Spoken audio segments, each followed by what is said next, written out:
Given the graph of f, use this to sketch the graph of g of x equals f of 1/2 x and h of x equals f of 2x. Since the constant multiple is inside the parentheses, which is the input of the function, this is going to be a horizontal stretch or compress.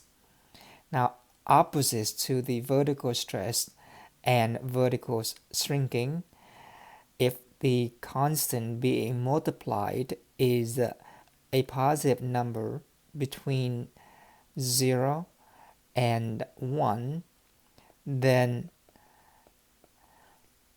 the horizontal transformation is a stretch, and it is stretched by a factor of 1/1/2, which is 2. And so it would make the graph wider. Similarly,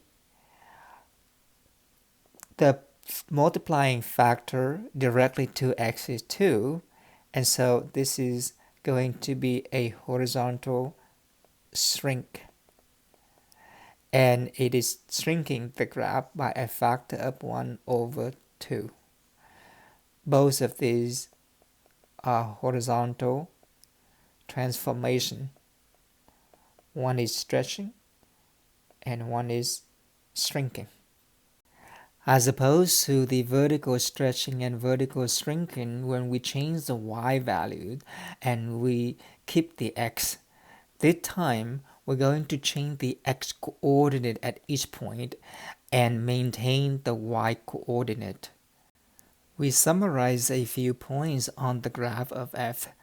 f of 0 is 0, f of 1 is 1, f of 2 is 2, f of 3 is 1, and f of 4 is 1.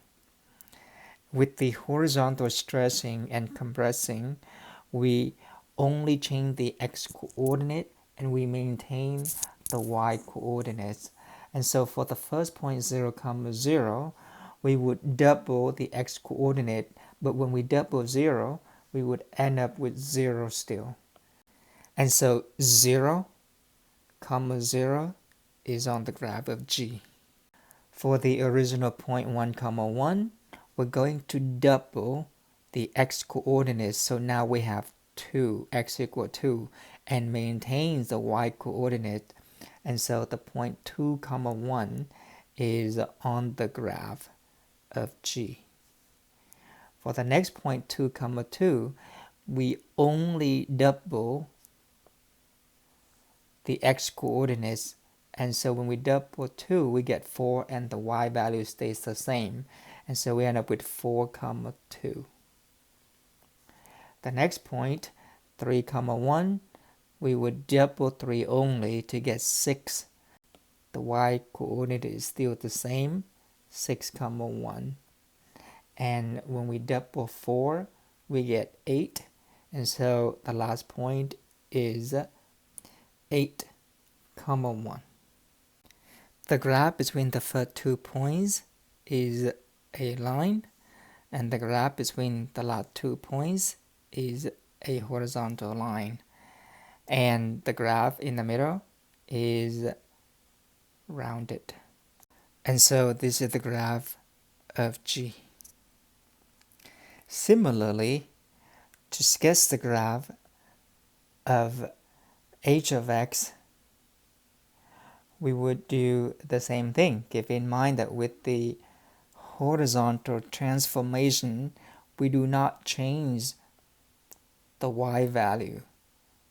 And so for the point 0, 0, we would change the x equals 0 to half.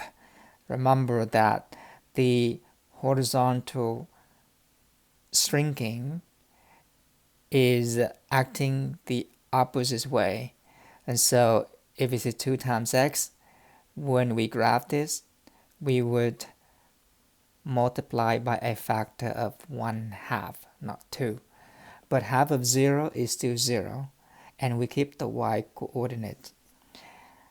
From the table for the function f, half of x half of 1 is 1/2 and we keep the y coordinate.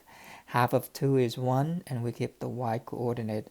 Half of 3 is 3/2, we keep the y coordinate, and half of 4 is 2, and again we keep the y coordinate. When we are done sketching the graph of h, we will see that the graph will be thinner than the graph of f, as opposite to the graph of g, where it is wider.